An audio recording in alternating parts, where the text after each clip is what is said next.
Halo teman-teman semua, pada kesempatan kali ini saya ingin menjelaskan tentang multimedia. Pengertian multimedia. Multimedia merupakan kombinasi teks, seni, suara, animasi, dan video yang disampaikan dengan komputer atau peralatan manipulasi elektronik dan digital yang lain. Nah, apa sih itu multimedia?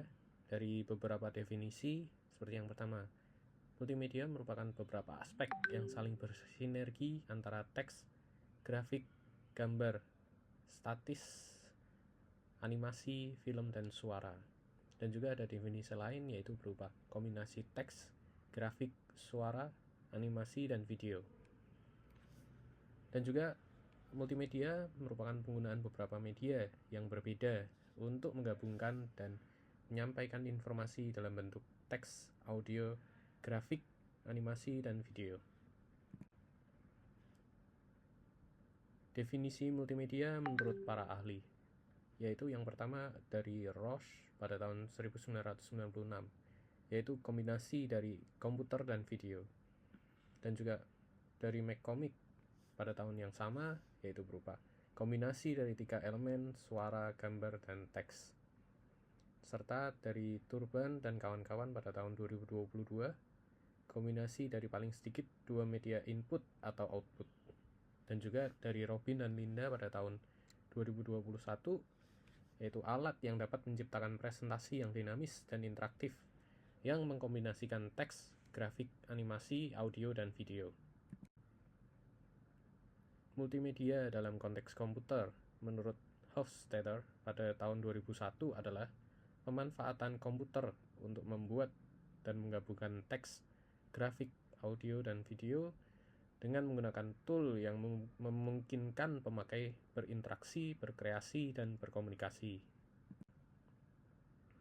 Nah, kemudian sistem multimedia itu dibagi menjadi sistem multimedia standalone dan juga sistem multimedia yang berbasis jaringan. Apa sih itu sistem multimedia standalone? Sistem multimedia standalone merupakan sistem komputer multimedia yang memiliki minimal storage, yaitu berupa hard disk atau CD-ROM atau DVD-ROM, bisa juga CD-RW atau DVD-RW, dan juga alat input seperti keyboard, mouse, scanner, mic, dan juga output yang berupa speaker, monitor, LCD proyektor, dan juga VGA dan sound card. Dan kemudian sistem multimedia yang berbasis jaringan, yaitu sistem yang terhubung melalui jaringan yang mempunyai bandwidth yang besar. Nah, perbedaannya terlihat dari adanya sharing system dan pengaksesan terhadap sumber daya yang sama. Nah, kemudian juga ada hasil penelitian tentang multimedia.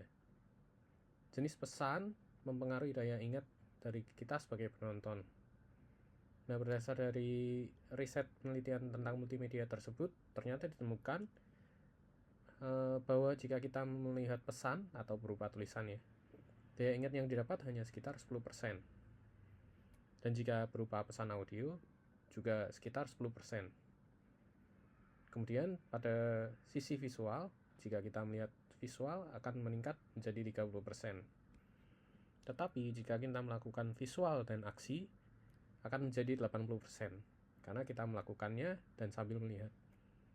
Nah, ini adalah hasil dari penelitian tentang multimedia. Kemudian, pengenalan audio.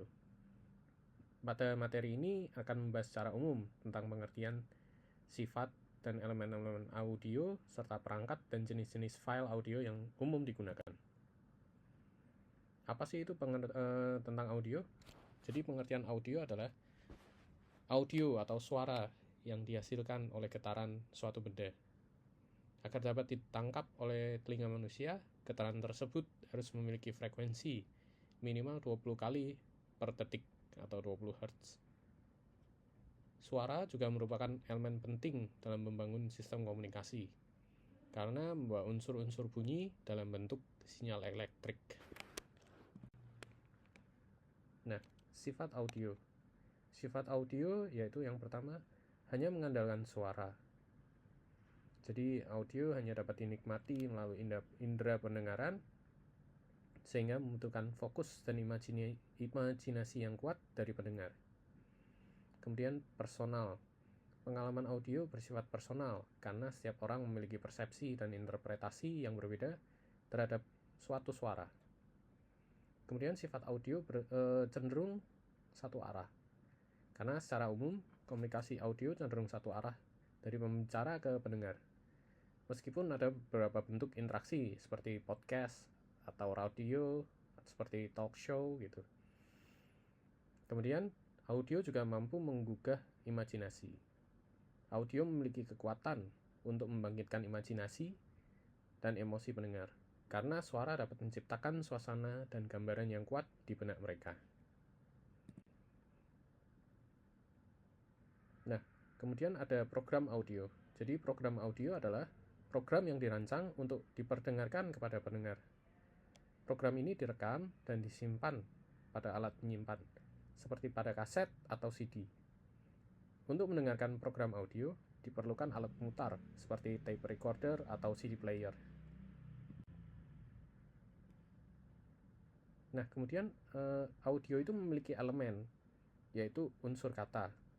Kata-kata yang diucapkan oleh pemain seperti artis gitu, juga secara teratur dan bermakna, memiliki intonasi, artikulasi, dan pilihan kata, berperan penting dalam memperindah sebuah media audio.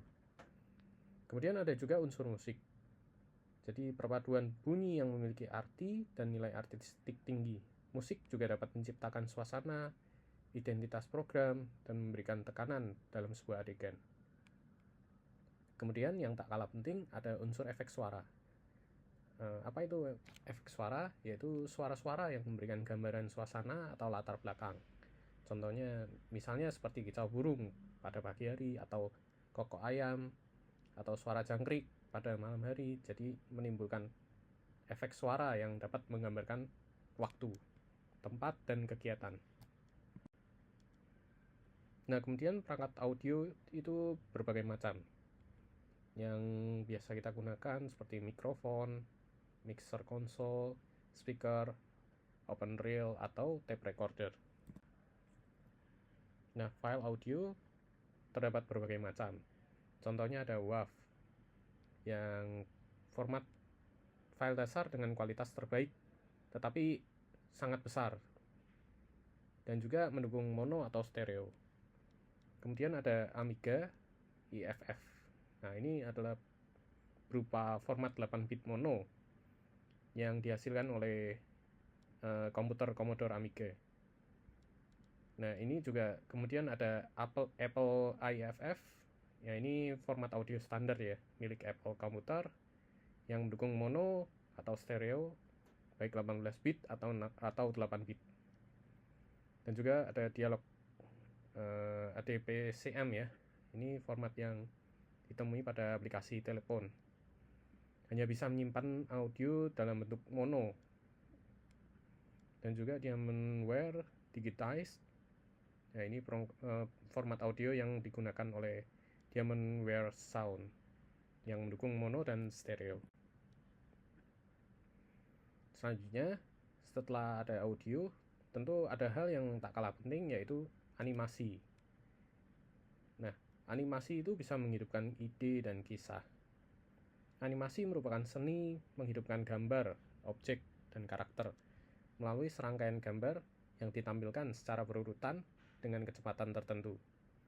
Dalam dunia multimedia, animasi berperan penting dalam menciptakan konten visual yang menarik, informatif, dan menghibur. Kemajuan teknologi komputer memungkinkan pembuatan animasi yang semakin kompleks dan realistis, membuka cakrawala baru dalam pencapaian pesan, cerita, dan ide. Nah, jenis-jenis animasi ada berbagai macam, yaitu ada animasi 2D atau animasi yang dibuat pada di bidang datar, dan biasanya teknik ini menggunakan gambar tangan atau software komputer untuk menciptakan karakter dan objek bergerak dalam ruang 2 dimensi. Contohnya yang populer adalah seperti kartun, film animasi pendek, dan video game. Dan juga ada animasi 3D atau menggunakan komputer untuk membangun model objek dalam ruang 3 dimensi.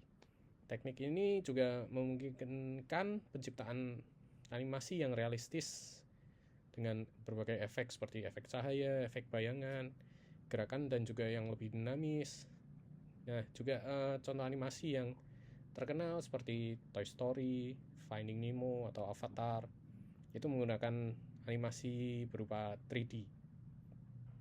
Dan juga ada animasi yang berupa stop motion atau yang bisa kita ketahui seperti teknik animasi yang menggunakan objek fisik yang difoto satu persatu dengan sedikit perubahan posisi pada setiap frame. Jadi mengandalkan banyaknya frame untuk membuat sebuah animasi.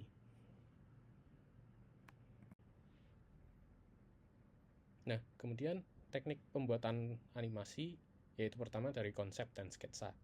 Jadi ini adalah awal mula dari ide, penentuan karakter, desain visual, dan juga sketsa awal. Kemudian ada tahap yang kedua yaitu animasi dan pewarnaan. Jadi animasi ini sudah menciptakan sebuah karakter, kemudian karakternya seperti apa, dan juga mulai pada tahap pewarnaan. Kemudian tahap ketiga yaitu proses penyuntingan video, yang dimana pada tahap ini juga dilakukan penambahan suara dan seperti musik, background musiknya maksudnya, untuk melengkapi visual dari animasi tersebut. Kemudian pada tahap yang akhir yaitu berupa proses render.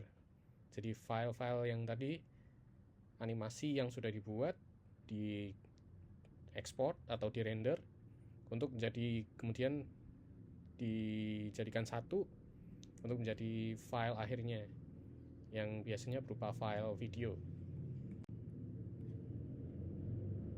Kemudian manfaat animasi dalam multimedia. Yang pertama, pasti animasi akan dapat memvisualisasikan ide yang kompleks. Jadi animasi dapat membantu menyampaikan ide dan konsep yang rumit dengan cara yang mudah dipahami. Kemudian animasi juga meningkatkan keterlibatan audiens, yang dimana konten animasi pasti akan jauh lebih menarik dan interaktif, sehingga dapat meningkatkan keterlibatan audiens.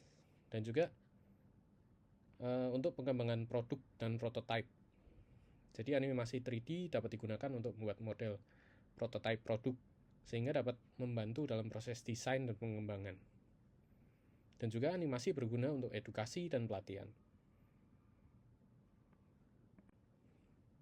Kemudian ada software animasi yang populer seperti Adobe After Effects, Blender, Toon Boom Harmony, dan Cinema 4D. Aplikasi-aplikasi inilah yang umumnya digunakan untuk membuat animasi. Nah, animasi juga berkembang mulai dari animasi tradisional, di mana teknik ini masih manual ya, masih menggambar secara manual di setiap frame, kemudian disusun jadi satu, nah untuk menjadikan animasi. Namun sekarang umumnya pada saat ini menggunakan animasi komputer agar lebih mudah dan efisien, dan juga berkembang lagi menjadi animasi 3D, di mana animasi menjadi lebih realistis dan kompleks karena menggunakan model dari 3 dimensi itu tersebut. Dan juga ada animasi motion capture, yaitu menggunakan sensor untuk merekam gerakan manusia atau objek fisik yang kemudian digunakan untuk menghidupkan karakter dalam animasi. Jadi gerakan dari manusia di capture kemudian diaplikasikan ke dalam animasi yang dibuat. Nah, tren animasi masa kini juga diterapkan pada realitas virtual seperti pada VR, atau juga bisa juga menggunakan kecerdasan buatan seperti AI atau animasi game, dan juga film animasi. Kesimpulannya, animasi telah berkembang menjadi media yang dinamis dan penting dalam dunia multimedia. Kemajuan teknologi dan kreativitas para animator telah membuka peluang baru dalam memanfaatkan animasi untuk berbagai tujuan, mulai dari film animasi yang menghibur hingga animasi edukatif yang informatif. Animasi berperan penting dalam memperkaya konten visual dan meningkatkan kualitas interaksi manusia dengan teknologi. Sekian penjelasan dari saya. Terima kasih.